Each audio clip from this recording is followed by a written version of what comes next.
I never thought I'd find myself here, writing all this out, but honestly, I feel like I need to get it off my chest. My name's Jason, and I was with my wife, Emily, for about 5 years before everything fell apart.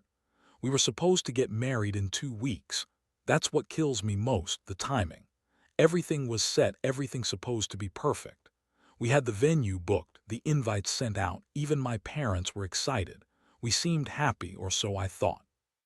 From the beginning, Emily was a bit of a bitchy girl, always acting like she was better than everyone else, quick to snap if things didn't go her way, but I loved her anyway. She had this way of making you feel like you were lucky just to be in her presence. She was gorgeous, tall, blonde, with those piercing blue eyes that could make any man drool. But underneath that, she was manipulative and secretive, things I didn't really notice until a few months ago. It started with little signs. She'd suddenly become more guarded with her phone, hiding it whenever she was texting someone. I'd catch her slipping her phone into her purse when she thought I wasn't looking. She'd brush it off, call me paranoid, or say she was just chatting with her sister. But I knew better. Something was off. Then there were the late nights she claimed she was working late at her job. She's a marketing executive at some firm. Yet I'd see her coming home with lipstick stains on her collar or her phone buzzing nonstop after she said she was done for the night. I didn't want to believe it, but I kept catching her in little lies, and it started gnawing at me. The more I looked, the more I saw inconsistencies, little things that didn't add up. One night I came home early from work because I wasn't feeling well. The house was strangely quiet. I figured she'd be out with her friends or at the office. But as I walked in, I heard her voice coming from the bedroom. I peeked around the corner and froze. There she was on the bed in her usual bitchy attitude, texting on her phone while her hair was a mess and her makeup was smudged. I saw the glow of the screen, and some messages I did recognize. My heart started pounding. I quietly went to the living room, and that's when I saw it, her phone lying on the table unlocked. I couldn't help myself. I grabbed it and started scrolling through her messages. That's when I saw it, texts with someone named Mike. The language was flirty, suggestive, and some messages explicitly talked about sex. I felt like I had been punched in the stomach. They'd been messaging for weeks, maybe longer. She lied about everything, about her late nights, about her work, about us. I was furious, but I also felt betrayed, really betrayed. How could she do this just days before our wedding? Was everything just a lie? I spent the night staring at those messages, trying to understand how Emily, my wife-to-be, could be so manipulative, so deceitful. I didn't sleep. I just sat there, feeling sick. I knew I had to confront her, but I wasn't sure what to say or how to even start. All I knew was that everything I believed in was crashing down around me. The morning after I found those messages, I couldn't even look at Emily the same way. I was numb, but my mind was racing. I remember sitting on the couch trying to process what I'd just seen. She was still asleep, or so I thought. I wasn't planning to wake her right away. I needed time to think, to figure out what I was going to do. But I knew I couldn't keep quiet about this anymore.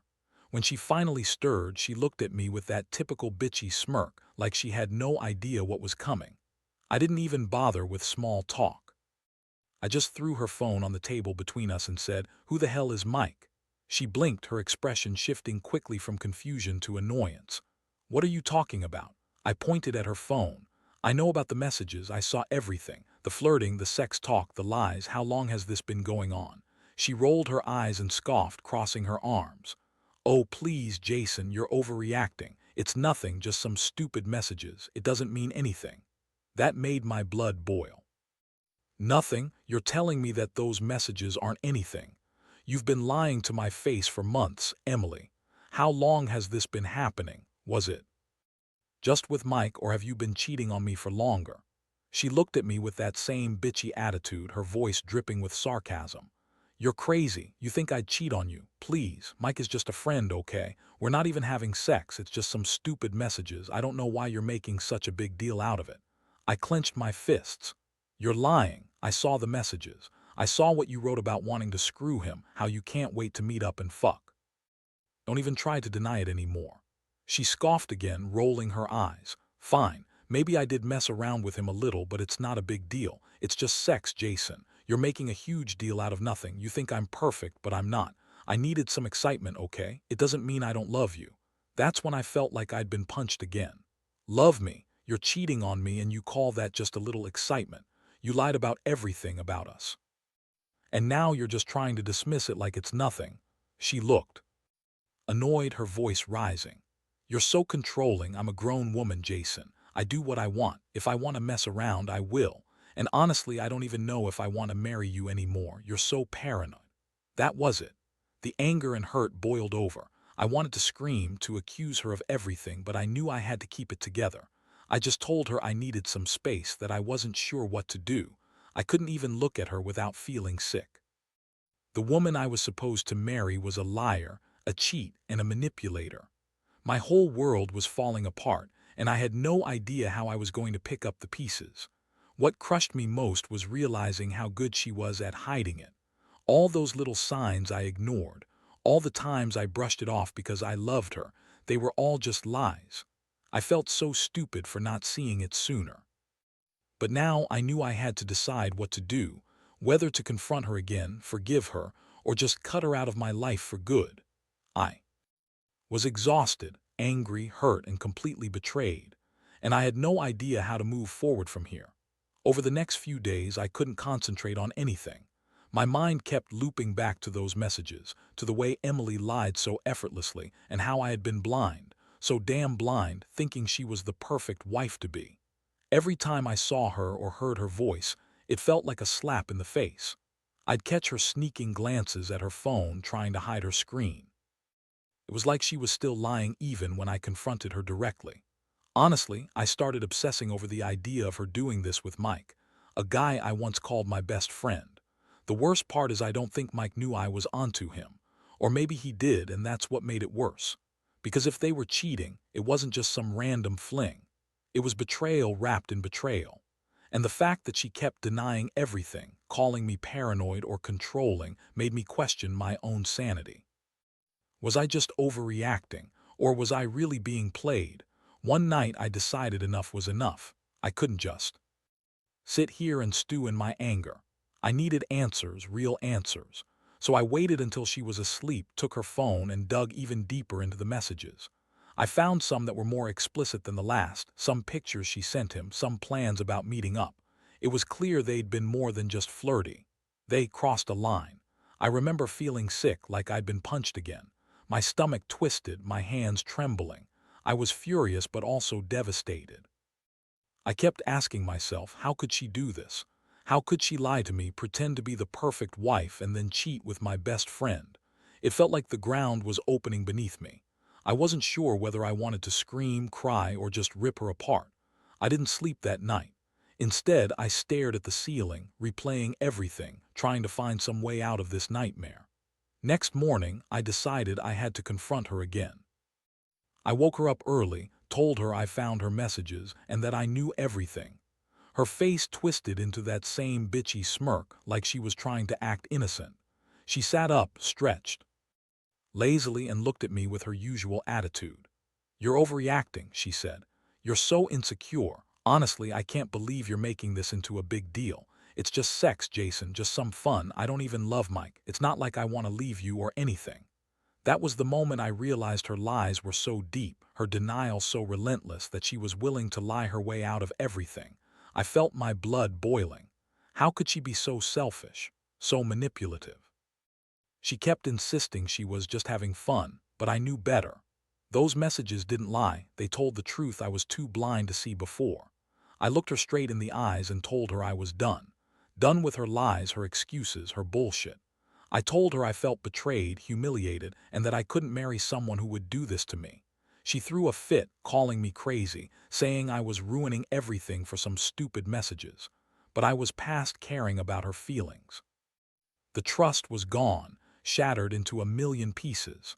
I realized I wasn't going to be able to forgive her, not after knowing she'd lied and cheated so brazenly.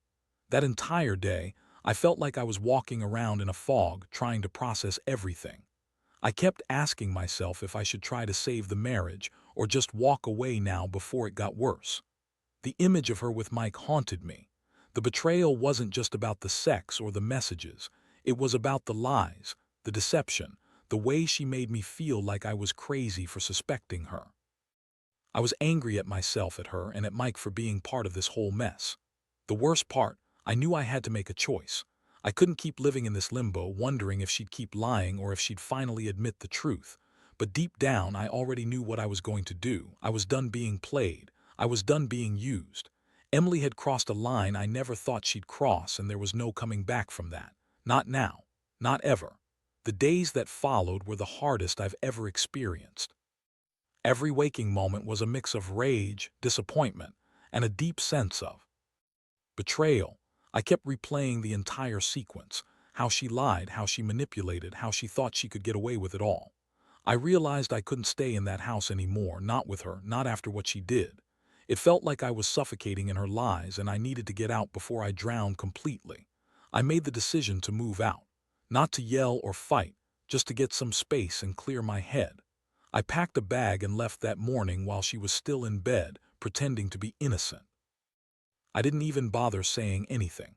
I just left a note on the kitchen table. I need time to think.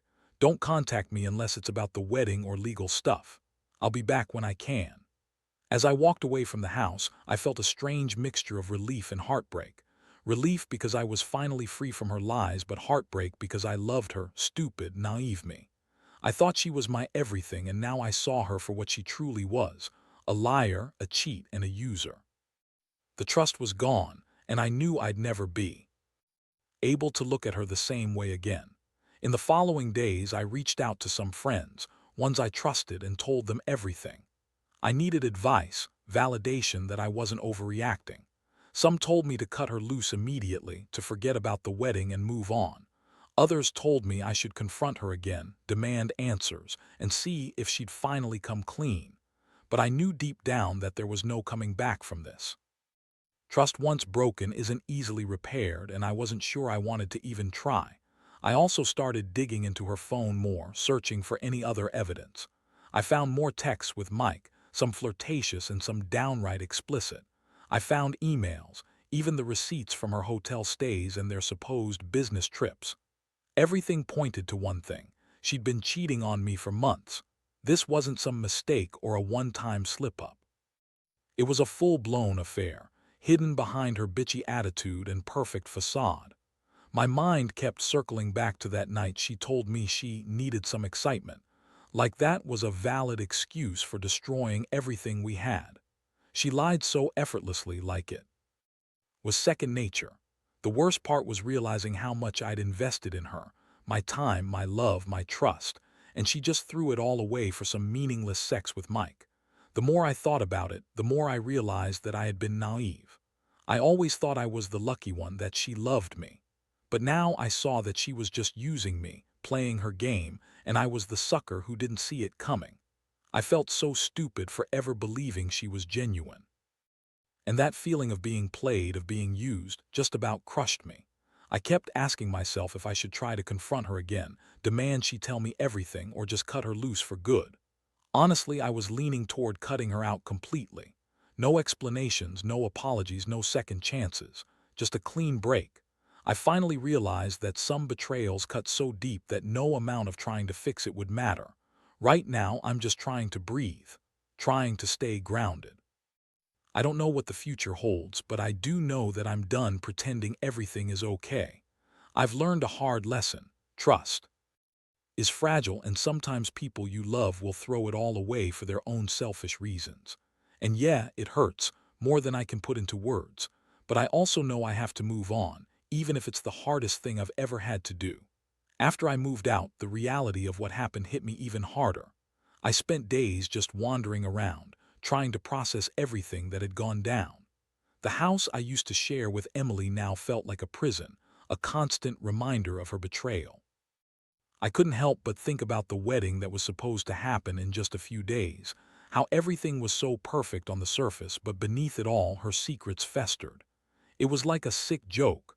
I kept going over every detail, every lie she told me, trying to find some rational explanation. But there was none. She lied about everything, said it was just sex, just some fun. But I knew better.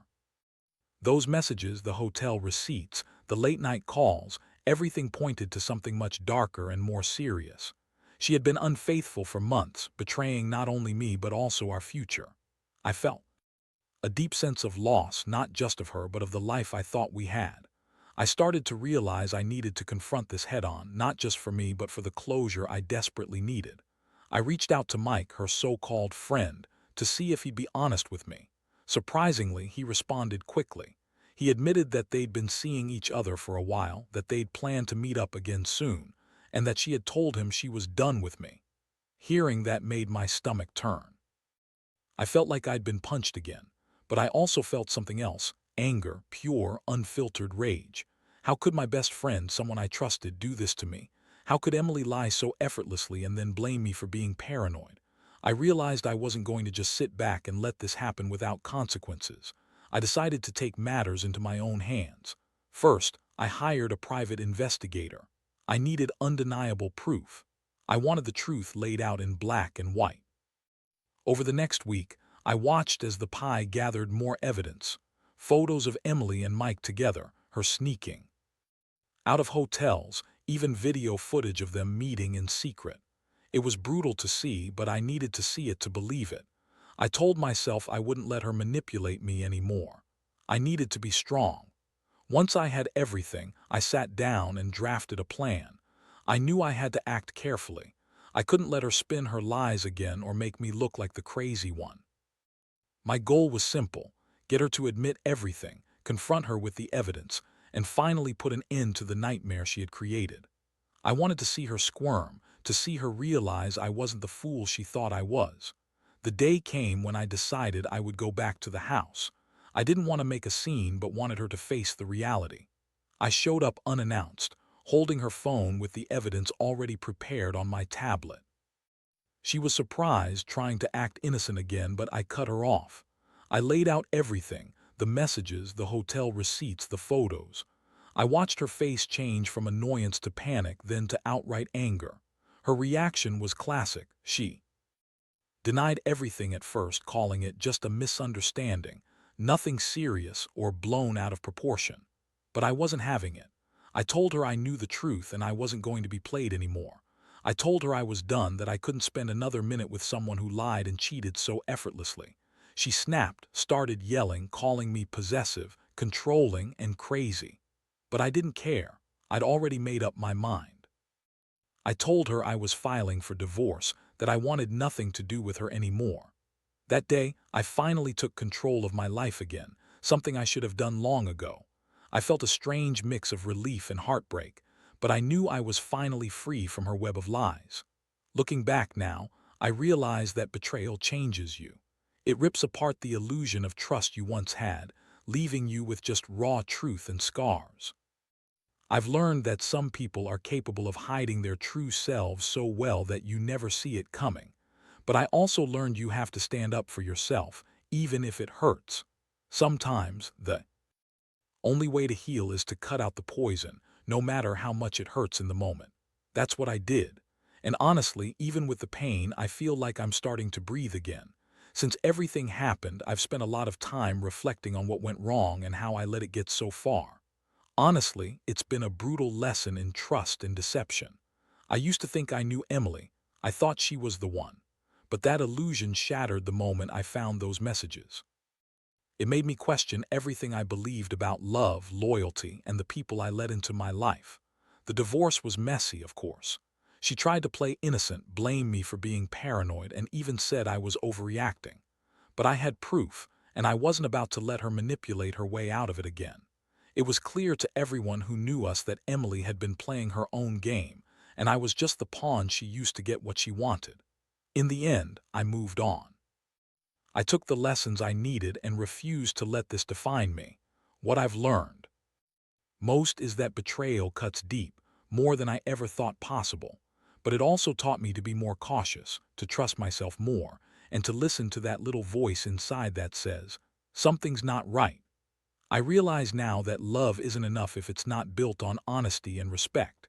You can't fix someone who refuses to be honest with themselves or others. I don't regret speaking up or fighting for the truth. It was the hardest thing I've ever done, but it was necessary.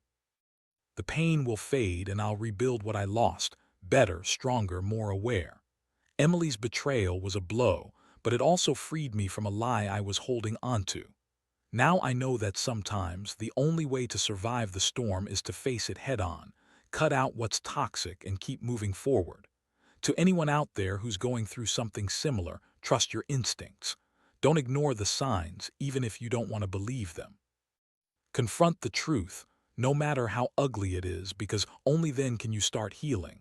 It hurts like hell, but in the end, you come out stronger and more self-aware. I've learned that. The hardest lessons are often the most important, and I'm finally ready to rebuild my life. Without the lies, without the betrayal, and with the lessons I'll carry forever.